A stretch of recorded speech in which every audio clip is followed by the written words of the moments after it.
जय श्री राधे, जय श्री श्याम। श्रीमद् भगवत कथा में एक प्रसंग आता है।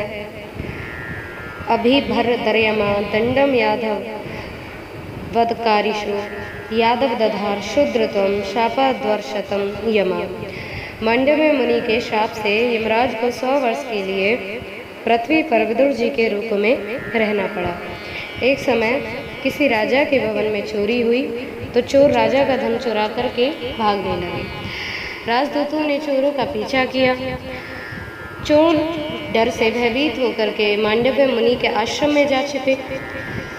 राज कर्मचारियों को लगा कि मांडव्य मुनि के आश्रम में धन को देख करके मांडव्य मुनि को ही चोर समझ लिया। महाराज के सामने मांडव्य मुनि को ही चोर के रूप में उपस्थित किया तो महाराज ने मांडव्य मुनि को शूली की सज़ा का आदेश दे दिया।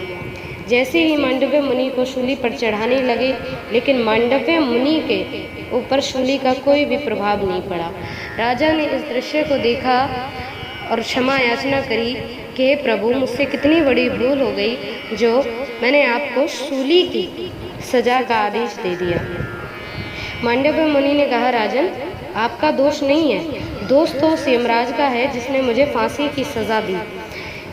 मांडव्य मुनि ने यमराज से जाकर के पूछा कि हे यमराज, किस कारण से मुझे शूली का दंड मिला। यमराज ने विचार करके कहा कि प्रभु, आपने 5 वर्ष की अवस्था में एक तितली में कांटा बेध दिया था, जिस कारण से आपको शूली का दंड मिला। मांडव्य मुनि को क्रोध आया।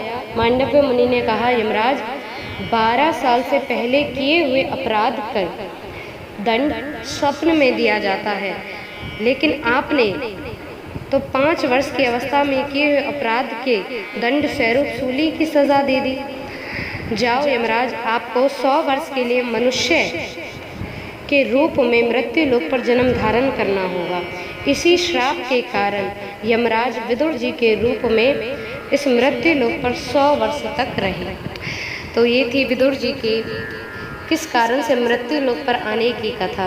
जय श्री राधे, जय श्री श्याम।